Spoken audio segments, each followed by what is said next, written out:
I'm David. And I'm Justine. We're two athletes living with MS. And this podcast is about the real stories of coming back to sport. Or starting fresh after illness, injury, or a diagnosis with long-term challenges. It's about learning how to return on your own terms. This is Adaptive Limits. What's up, bro? What's up? Hey, bro. How are you?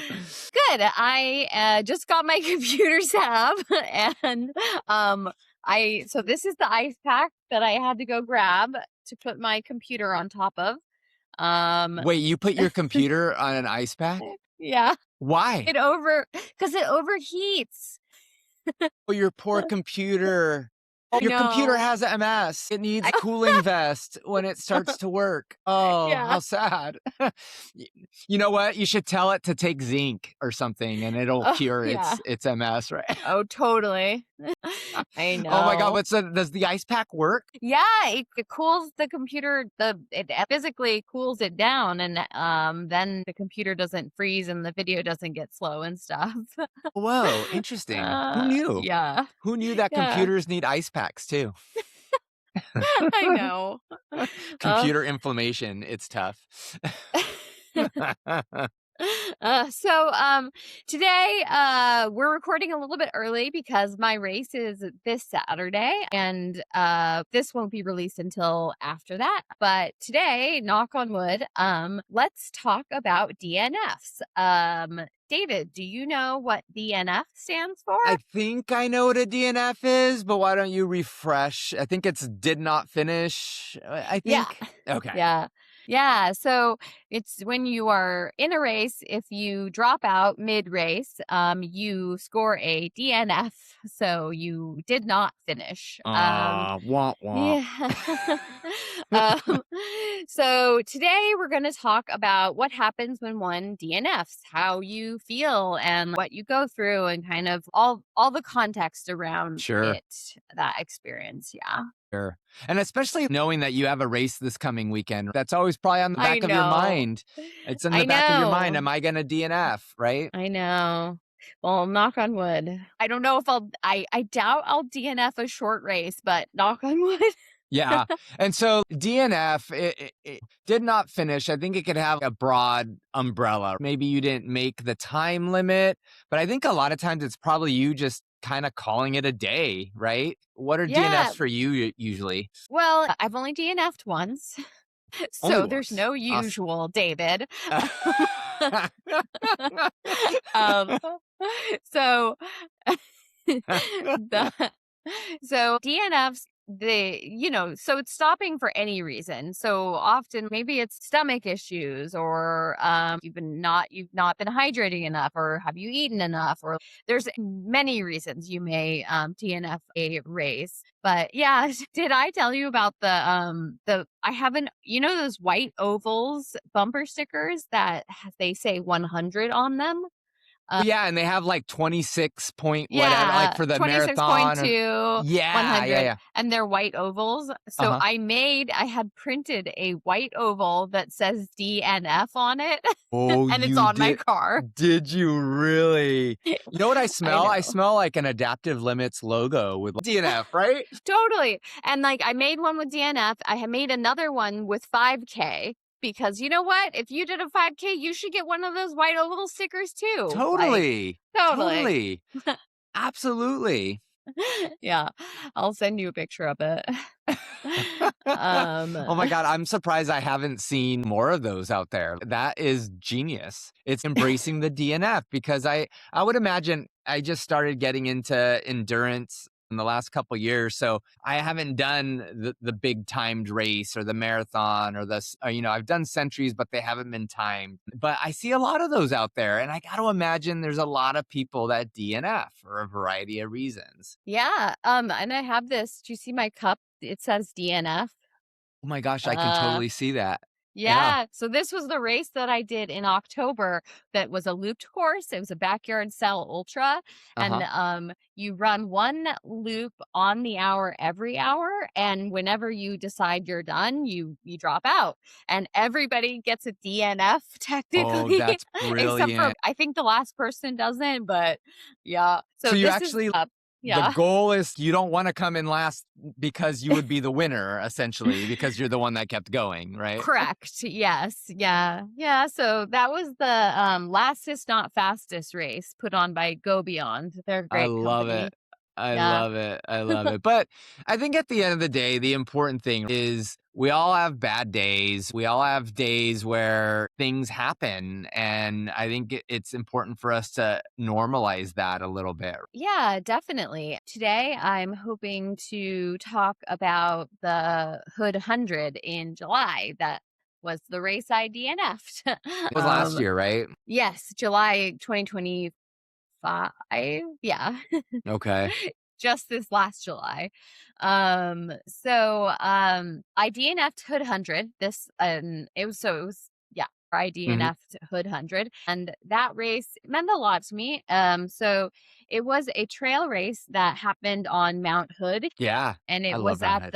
it was up on the mountain at Timberline Ski Resort.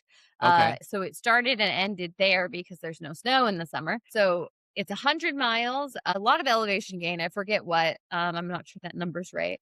Um, and the race directors at Daybreak Racing are so great. They're super supportive. Like they knew what happened to me and like were really supportive of me, like just diving in after my accident and like trying to go. So that was great. And this event, well, so the reason this event was so important to me was partly because this was happening on the 1 year anniversary of my accident. Oh, that we just talked about that too.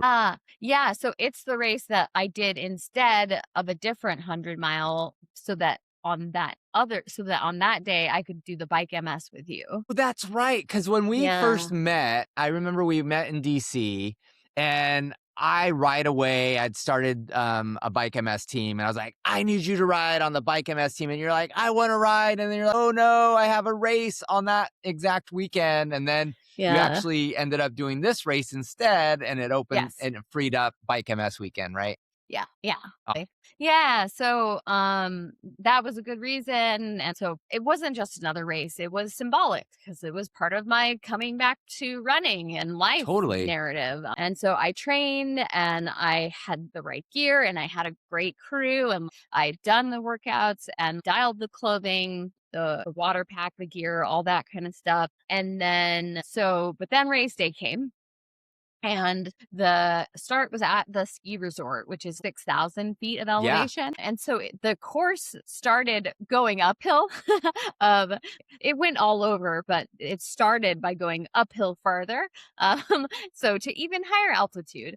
And we knew that low oxygen levels at altitude could affect my brain injury. The Ah, vulnerable parts of my brain would be those that were recovering. They're the most delicate, right? So yeah. um, and then it had happened during a training run, so we knew that it was possible. But I had been training a lot, and so I had done some sauna heat training to kind of get my ability to deliver oxygen to my muscles up. Okay. So basically, I was going to the sauna a few times a week through the summer, and Tell me about the sauna heat training. What does that do for your muscles and oxygen? yeah, so sauna, there's many benefits, especially for all people, but many benefits for endurance athletes. So it increases your blood plasma volume and blood cell production. And in the end, what that does is it increases your oxygen carrying capacity. So getting more oxygen to your muscles. Um, Okay. yeah, and I think the goal was to enhance my cardiovascular capacity and get more oxygen to my muscles so that I wouldn't have as many problems of the oxygen starved brain. So let me ask you, with sauna training and heat training, heat is kind of the enemy for a lot of us like you and I with MS. As soon as Yeah. I'm, you know, my body temperature rises, I get pseudo flares, the right side of my face goes numb, all that. So I have to imagine that it takes some adapting to heat training. How has heat training impacted you and your MS, or has it not been an impact? I feel my numbness kick up a little bit whenever I go in the sauna, and I'm really careful and I have a protocol for cooling back down right away afterwards. So because the heat exposure and what happens with MS, it causes acute issues with us because the swelling of the heat kicks in, right? But then if you have a protocol to just cool off and stop the swelling and de-swell, you then kind of will your system will start to work better, work again. And so I make sure that I cool down. That's why there's, cold plunge, but I actually get in the shower because I'm shocked by the cold plunge. But if I get in the shower and have the shower start on high heat and I slowly turn the temperature down to cold, that slow gradation into cooler temperature is the way I go. So that's my secret Wow. cooling protocol. Whoa. And so do you ever give yourself, I will not be in the sauna for longer than X amount of minutes, or do you just kind of play it by ear on how you're feeling? Yeah, no, so I never said I won't go, but a heat training protocol, you wouldn't start out by doing 3 30-minute sessions, right? You start out by doing 2 10-minute sessions, and then the next time you go to the sauna, you do 3 10-minute. Then the next time, 2 20-minute. Next time, 1 30-minute. Next time, 2 30 minutes. And that's kind of maybe where I would cut it off. But Okay. And when you're um doing these sessions, you're doing 10 minutes and then you yeah, go cool off in the shower, right? correct. And then you go Yes. back into the sauna? Yeah, yeah. Usually, and this is not special to, this is general training, heat training, in the sauna like protocol. But yeah, so taking a break in between the two sessions is usually the cooling part of you take the break and usually it's 5 minutes out. You take to cool off in between the sessions.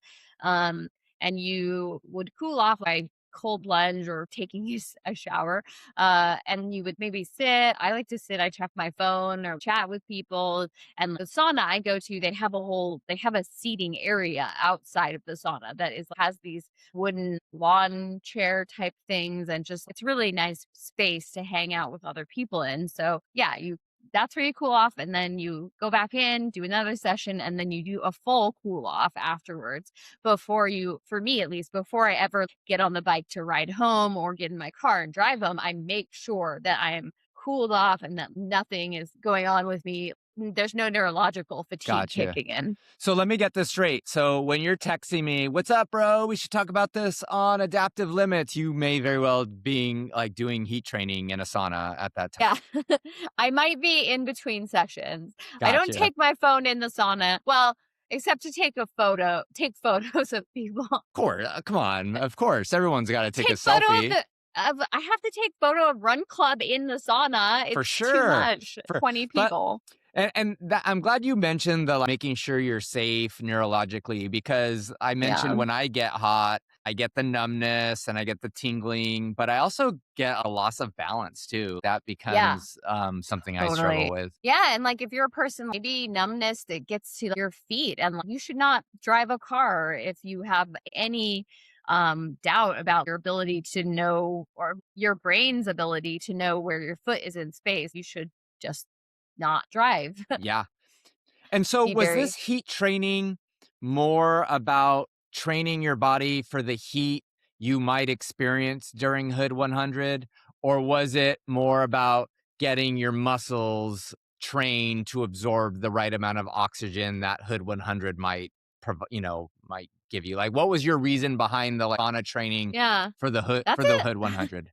That's a good question. Um, because my answer is both. Okay. I'd have to ask my coach. So I was already heat training before I started working with my coach. And then he, with a similar training philosophy, was, yeah, let's keep going. And so he took over the heat training protocol. And I don't know if it was probably both, because we knew I was going to be exposed to summer temperatures, but then also knowing the benefits of heat training for oxygen capacity probably had something to do with it too. Okay. So you were doing this training and then you were going on this, big race that meant a lot to you emotionally. There's probably a ton of layers, being that you were coming back after your injury. There's not only was it an injury, there's a level of trauma with that injury, and you're going Yeah. to this race. Tell us about the Hood 100 and your Yeah, story. yeah. Yeah, so I was getting let me get back into it.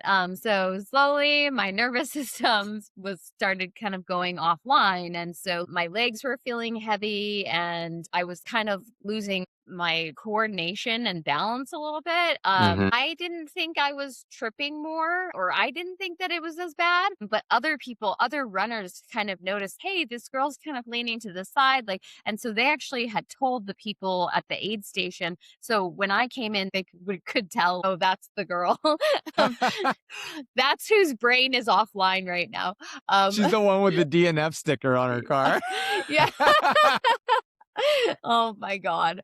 Um, so they pulled me aside and they told me other people were seeing this. They let us know. So, but what was going on was, so it was very neurological. I told them about how I'd had the TBI a year earlier because I was like, I should tell them about my medical history. So I have MS and this TBI thing. And um, so they decided to check my oxygen and gave me a little test strip, and they did that, and then my oxygen was low, and so they gave me oxygen, a little tube, and breathing in through my nose over tube over my head. Yeah. And then I started seeing things clearly with the oxygen, and now my brain no longer oxygen starved. I could kind of see the lean, and I could see what they were seeing as far as Whoa. my strength and stuff. So after like I like was sitting there, they were chilling me out, and like they had established like I'd been drinking fine, I'd been eating well. So it wasn't like I had low blood sugar, it wasn't a hydration issue. It was like clearly just oxygen issue. Mhm. So they told me, we're not going to pull you, but we'd recommend that you do not continue, which my coach told me is basically they pulled you. Oh, okay. Okay. But, you know, I, I, I made the decision, right? I Sure. said, I don't think I should keep going. And they said, yeah, okay, good idea. Yeah, yeah, yeah. Well, um, regardless, right? That's six of one, half dozen of the other. right. The fact that you realize it, as Making peace well. with it. Yeah, Hmm. absolutely. It helps you make peace with it, right? So it was the Totally. right thing to do because, to have gotten another injury a year later. Can you imagine? No, I knew a year later, yeah, right. A year after what happened to me. And I knew I wasn't up for running. At that point, it was 50K. And I knew I wasn't up for another 70 more miles like this and another 70 miles with these neurological symptoms. So, and I had this vision of myself continuing and halfway to the next aid station, tripping and falling and like impaling myself with a branch or something. And I was like, no, just that is a bad idea, think long term. Yeah. How many miles did you end up running? So 30 miles, Oh, that's all? Are you kidding me? 30 miles. just the 50K. So like a short ultra. Yeah. Can you get a sticker Oh that my says God. DNF, but in parentheses says, but I still did 30 miles Yeah. a year after a traumatic brain injury? Can you get a sticker made Yeah. that says that? Can I put, and I have MS? Yes. So I pulled myself and I'm not going to pretend that felt noble, but it felt like the right decision. So I was thinking long term and I didn't need to take a needless risk. Yeah. So, the aftermath of a DNF is strange. You feel guilty. I did, at least. I had all these friends come up and give me their weekend and drive up there, and they Yeah. crewed me, and did I even deserve them? And of course you deserve people who love you. But Of at course the you do. time I feel like they all gave me their Saturday and they were going to give me their Sunday, but we're heading out.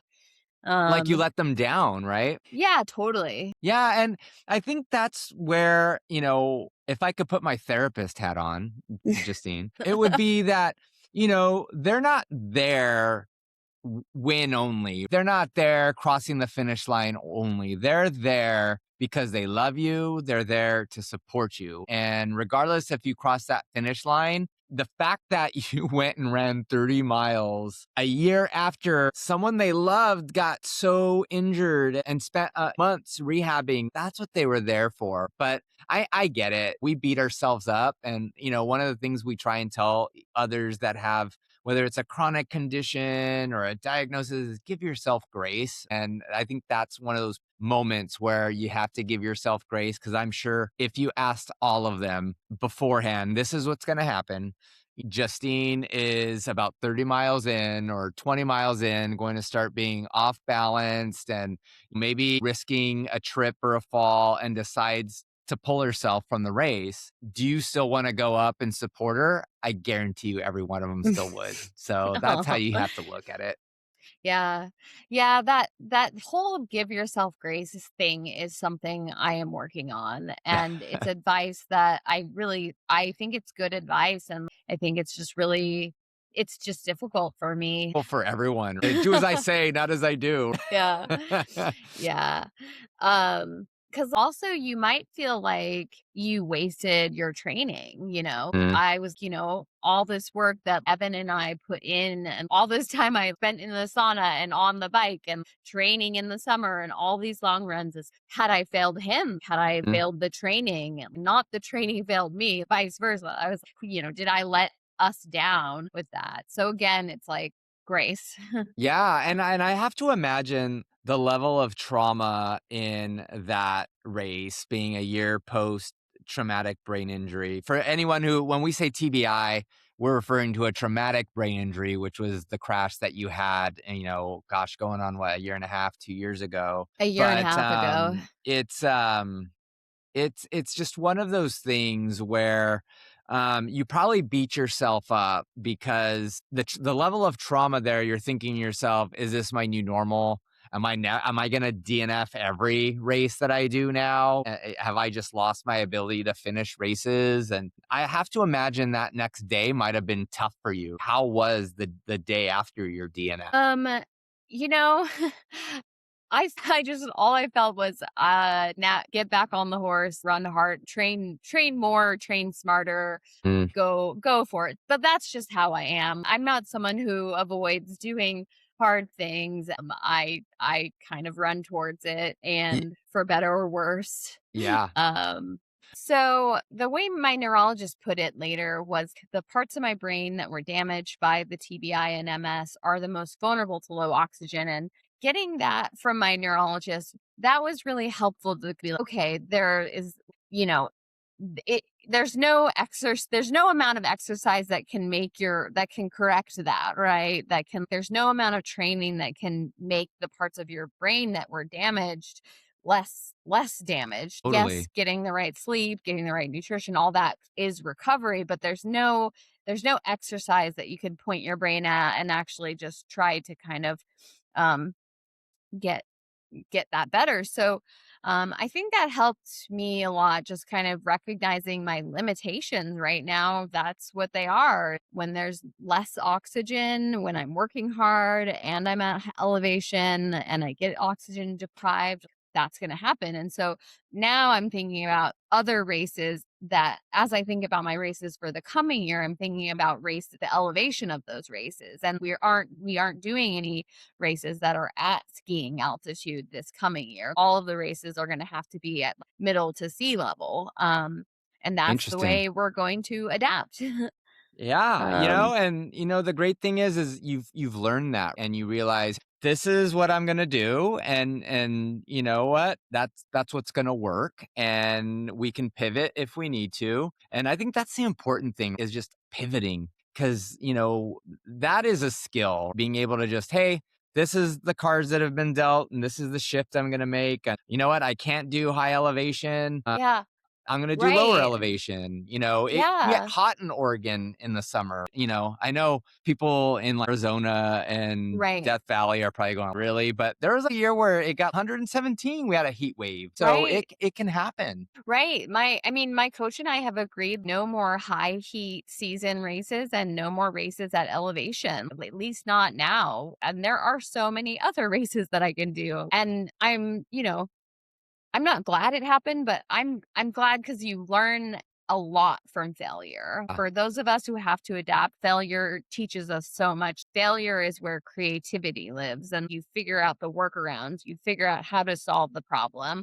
Um, like solve how you figure out how to work around the problem, Yeah, and how to failures adapt. become such a it's bad to fail. Sometimes it's just part of the learning process is to fail. And that's the process. Yeah. That's how you get better by failing. No one ever Yeah. you look at the most elite athletes or the the best at anything. They weren't always great. They've had times where they failed Right. and they learned from it and they Right. got better. Right. Yeah, I just encourage people to approach your efforts with curiosity because, like, if you fail and walk away, what was that worth? But if you fail and learn like something from it, like what needs to be tweaked so the next time it works a little bit better or different, that's success too, is Yeah, figuring out the adaptation. totally. Yeah, so I think that's where DNFs get misunderstood. And we don't get infinite nervous system credits,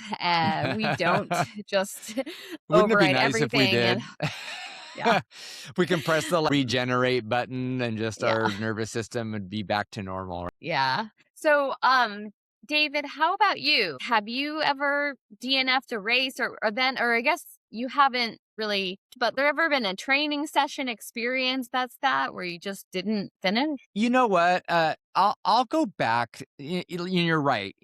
I started cycling a couple of years ago, and all of my century rides or events have been more charity rides that aren't timed, and they have a million rest stops, and everyone's just chatting and having a good time. And the Fondo we're doing in May is my first real. Hey, this is timed, and I'll have a microchip in my bib and the whole thing, right?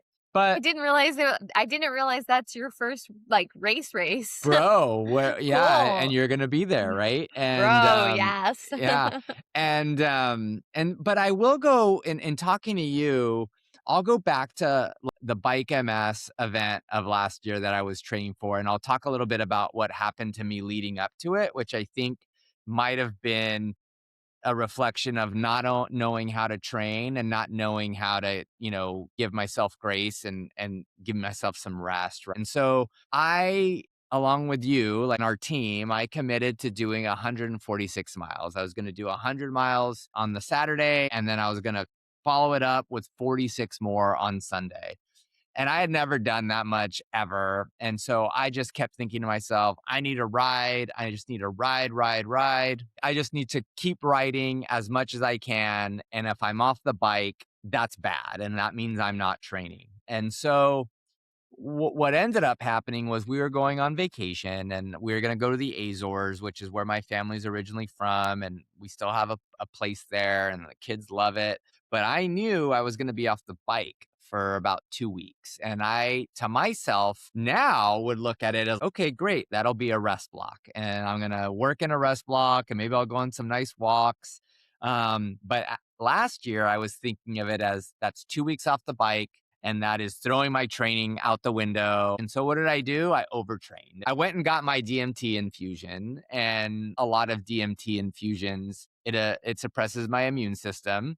And right about a week before the trip, I went on just a regular bike ride, 30 miles or something like that. And I did it. And then it was the next morning, I was feeling like I was coming down with an upper respiratory thing. And I think I took the next day off and it never got too bad. And so the day after that, I thought, okay, I'm leaving for Europe in 2 days. So I get at least one more bike ride before I go. And so I went and rode. I think I might have gone all the way to Mount Tabor, climbed Mount Tabor all the way to St. John's Cathedral Park area, North Portland, and then up Riverview Cemetery. It was Oh, this long yeah. ride. And I Those are my, felt, like, special hit those are the points I like to hit on every ride. yeah, they're Yeah, good. They're good totally. climbs. They're And great. I felt okay. And so I didn't think anything was wrong. Well, then fast forward a couple days. Although I feel okay, my immune system obviously isn't. And I was flying to the Azores and we had a layover in Newark. Well, when we got to Newark, we couldn't land because of lightning. So we circled for like an hour and a half, and then we ran out of fuel. So then they diverted to Philly, and then they had to refuel. So again, now, refuel, and then they couldn't take off because of the lightning. And then an hour later, they finally took off and got to New York. But by that time, what would have normally been a 5-hour flight to New York ended up being like an 8-hour flight of me not getting off the plane, not having much food, not drinking much water. And so then we finally land in the Azores, and I'm not feeling well. I was feeling achy. I was feeling sluggish and maybe even a little feverish. And so I just kind of hung out in bed most of the day and went to sleep. And then it was the next morning I got up, and at this point it's like 9 a.m. And I got up, and that's all I remember. And my wife and my kids heard a big slap on the floor, and they came out, and I was unconscious, face down on like tile flooring, and must have hit my head because my ear was bleeding and stuff like that. And my poor family, they don't speak Portuguese. I do. And they have to like call for help, and they don't speak Oh, the language. oh But no. according to my wife, I was out cold for about 5 minutes. And when I came to, I didn't know I had traveled to the Azores. I didn't know who the president was. We talked about that last week. I didn't even know my dad had died 2 years ago. I didn't know any of that. And then slowly but surely, it started coming to, and I got taken by ambulance to the hospital, was there most of the day, and they did some tests. And, the best they can come up with was, yeah, your immune system just didn't respond. And you just were weak, and so they gave me some antibiotics, and I rallied, did that for a few days, and then traveled over the island where our family has a place. And I just didn't feel right the rest of the time. And what ended up happening then a second time was I started to develop like severe constipation. And that's for anyone who has MS or other chronic conditions. That's a symptom. It can actually mean a relapse in many cases, my neurologist told me. But then and I think it had to do with diet. I wasn't eating much. And then I developed a UTI, which is another MS symptom that can also, I think, mean relapse. And so I had all these. Now what was a viral infection with, what caused me to faint, I was now having like bacterial infections. And I remember the day before flying back that I had almost nothing to eat. So then the next day when I went to the airport, I fainted. Oh And this time no. it was in front of my wife, my kids. They saw it happen, but it was different. I got up within 30 seconds. People helped me up. I knew where I was. It was blood sugar related, and they gave me a cookie, and I felt good. But then they kept trying to get me to stay, and I wouldn't. But then when we got to the other island, I got a text that said, "There's lightning in Newark, and that might delay your flight." And I turned to my wife, I was, "We're staying until I get this figured out." And I did, and I came Yeah. back. But I think now when I look back, I came back, and again, because and the whole time in my head, I kept telling myself, you already spent 2 weeks off the bike, and you had these episodes happen, and now you're going to take another 2 weeks off the bike. Bike MS is in like a month and a half. And what are you going to do about it? And so I rushed myself back on the bike. And what ended up happening was that UTI that was really, really bad ended up not getting treated correctly in Europe. As I was riding, I was never feeling right. My heart rates were always a little off. The heat was affecting me. And then finally I got that squared away with my doctor. But again, I wasn't taking the time off that my body needed. And what Right. happened? I got COVID. Oh, And then, that was 3 or 4 weeks before the bike MS event. But I'll be honest with you, I don't feel like I fully recovered since then. And I think it's because that overtraining led to, I think, long-term symptoms now with my MS that I'm right. always going to live with. And I now think to myself, man, I should have just taken a break. I should have taken another 2 weeks off. I would have been fine. And I think I go back to that, always thinking you're up against this time bomb where I got to do this now. I can't wait till tomorrow. And sometimes it's okay to wait for tomorrow. And sometimes it's even better to wait for tomorrow. And I wish I had. And it's something I'm still trying to get better at. But so I guess it's not a DNF, but I should have DNF'd my training for a week, and I think I'd be in better shape if I had. Have you thought about how would you do things differently this like next time around? When this happened the first time around, I got a lot of support from people that I knew, that some were professional athletes, professional cyclists, amateur cyclists, and there was a lot of great advice. And I think what I would do is give myself more grace leading up to it and realizing that something, even without the delays that I had had in New York, even just traveling to Europe in general, is taxing on the Yeah, body, right? And I yeah, need to realize that anything I can do to prepare myself for that is going to be a win.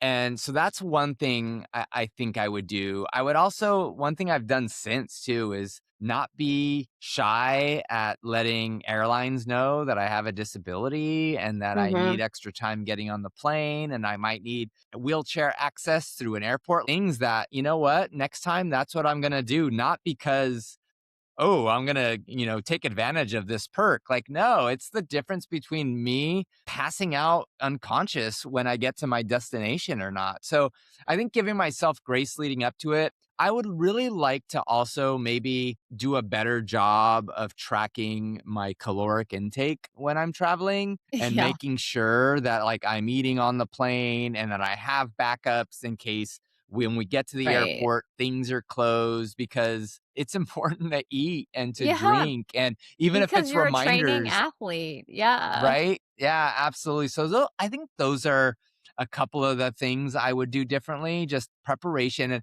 I think the hardest part that I'm still learning is it it has taken me a very long time to get where I am, to be able to ride 100 miles. I think social media has that curse where you see things and people are like, "I'm gonna start working out today," and then, yeah, fade into, "Now I'm super fit," and it's only 30 seconds later, where the reality is this takes a long time. It takes patience, it takes yeah, dedication, and you gotta do it, and it takes you a while. And I almost have this weird thinking that 2 weeks of not training is gonna put me back to ground zero, and I'm gonna start all over again, and that's not the right. case at Yeah, all, yeah, and sometimes it's not even 2 weeks that's the DNF. Sometimes it's your whole season. right? And I'm Um, sure when you come back, you still have a really strong baseline there. yeah, totally, like, I mean, I I should have probably taken the season off after my time in the hospital and traumatic brain injury and that whole thing happened. 2025 should have been an entirely off season, really, when I look back and think about it, but I was able to, like, kind of trade on the endurance I had already built. Taking a few months off was, I wasn't at the training level I had planned to be at, but I hadn't lost it all. Certainly was able to jump back into doing different races and different events, even if it was misguided. um, You don't lose it overnight, right? It takes a no, while. yeah, It's okay to take a rest, and it's okay, and it's actually beneficial to take that rest. yeah, totally. Yeah. And, after the TBI and accident, not taking 2025 off, I mean, it was really hard for me because it was really good for me to still be running and doing races because of this, like the mental health aspect of it, being around my people and like on the trails with people. But, um, yeah, like I had to relearn how to run. I had to relearn how to walk.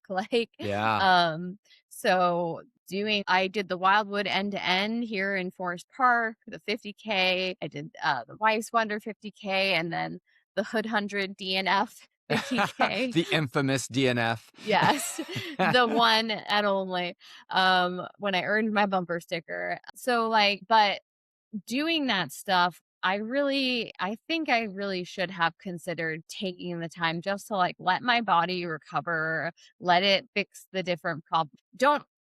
Don't add stress to a body and system that's already stressed is kind Right? of, yeah, where I was Stress at with does that. a number on us, and when we start stressing about not working out, it's kind of counterproductive. Totally.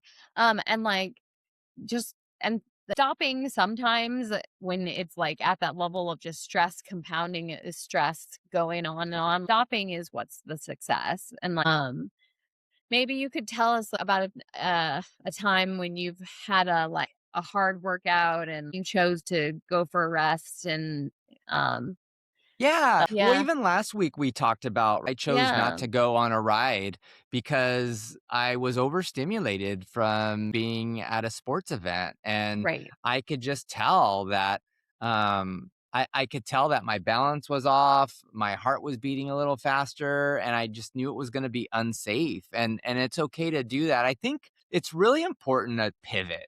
I think Yeah. if we can all just learn to pivot. Like this last week, my wife was traveling, and so things were a little more stressful at home because where we would split taking my son to practice. Now I was doing both. I think it was Wednesday, and I did a weightlifting workout, and it was time to take my son to practice, and I knew I had on my calendar to do a light endurance. It was a light day.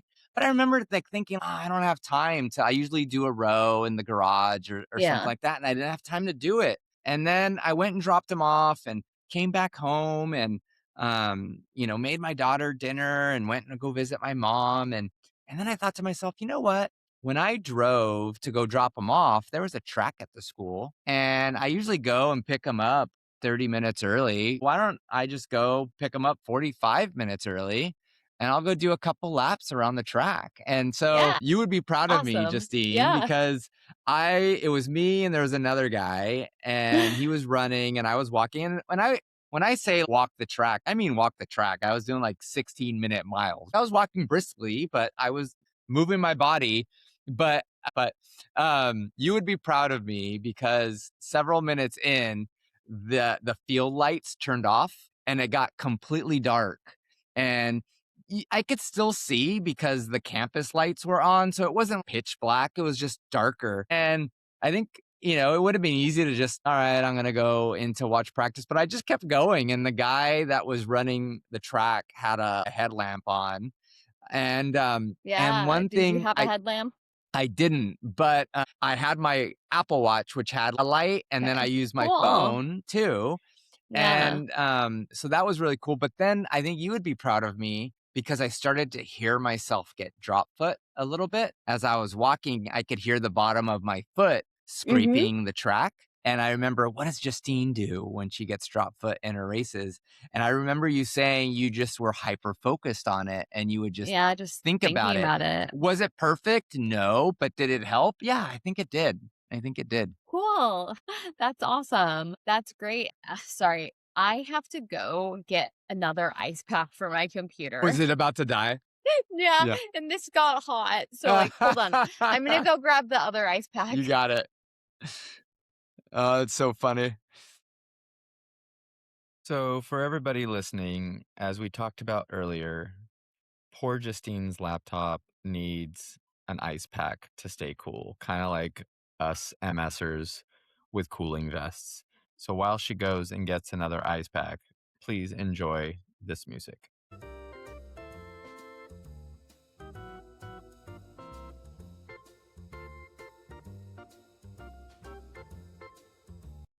Your My God. computer's having a flare up. It's so hilarious.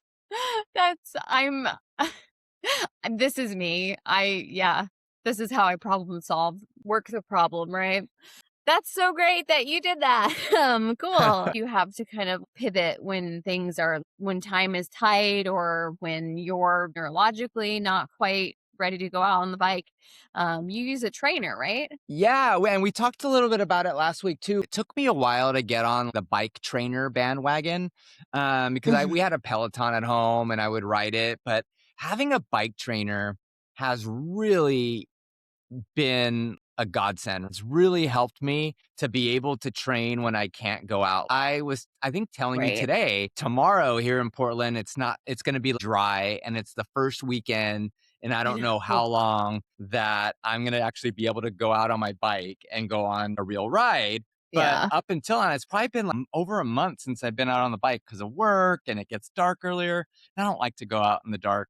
But Yeah. having a bike trainer, I've been able to just ride in my garage. And the great thing about the bike trainers is you can connect them to Zwift and other programs. It does a really great job of simulating what a climb is, and Yeah. you can go ride with your friends on it. I actually one Yeah. time had a friend that I know. I see a wave on my screen. It was a friend of mine riding by that I know, and we just happened to be on the Yeah. same route together. But the other thing that I've also noticed in some ways, I sometimes get a more structured, better workout on the Zwift Mhm. because, for instance, one of the trainings I did yesterday was for anyone who doesn't know what an FTP is, I think it's functional threshold power. It's like the most watts you can sustain for an hour straight. And watts is like the power you're putting on the pedal with your speed and all of that. And he has my training program at 90% of that.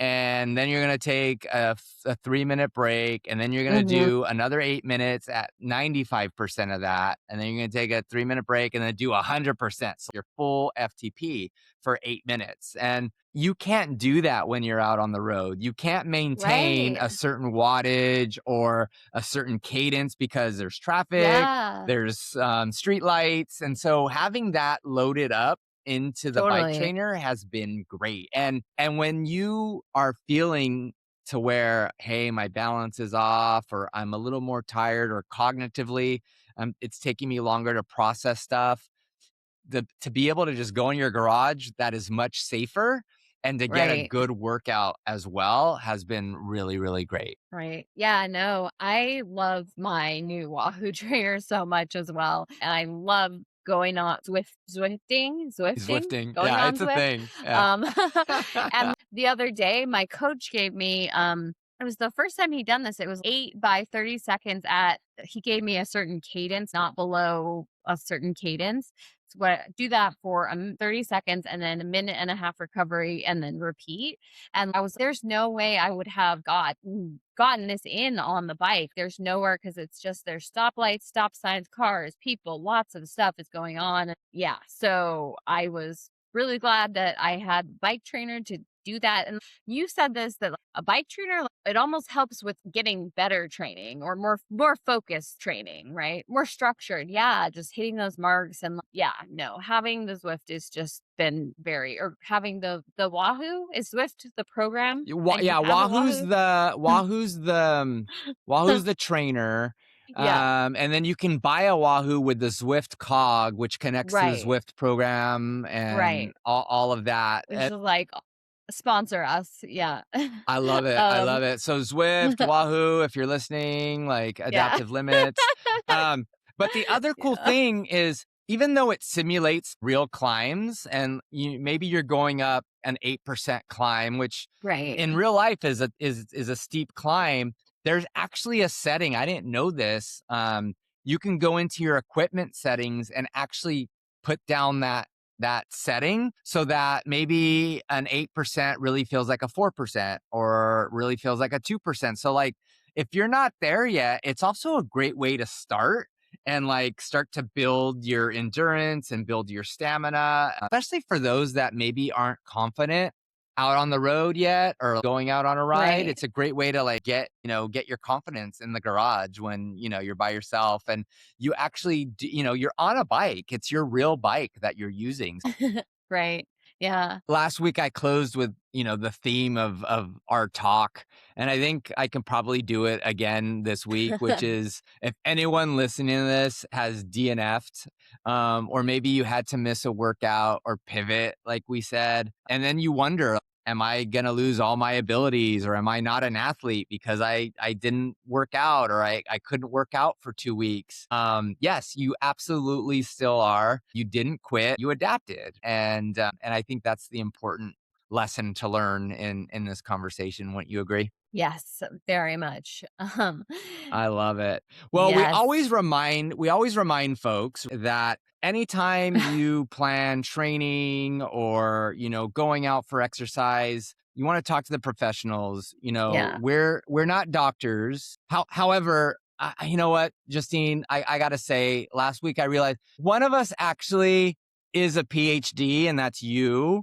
And so I feel weird saying we're not doctors because I'm not a doctor. Let's just say we're not physicians. We're not medical We're not doctors. medical doctors. There you go. There you go. Yes. So always talk to your doctor, always talk to your nutritionist.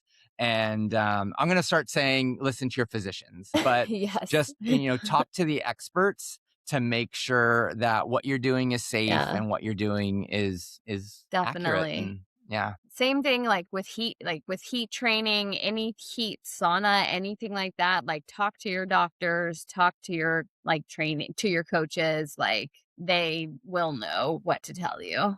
Awesome. Yeah. Well, I know technically you said at the beginning your race isn't until this weekend. So, Justine, good luck on your race. Thank you. I'll be rooting for you. I'll be rooting you on, and Thanks. but I will be on a bike ride because it's supposed to be dry. Oh, enjoy. Yeah, it's gonna be beautiful. Yeah, I'm glad I'm racing. I'm super excited, but the first nice sunny day, I want to be on the bike. right. But I it'll hear you. happen. Well, we'll talk again soon, and Yeah. bye, everyone. Bye. Thank you.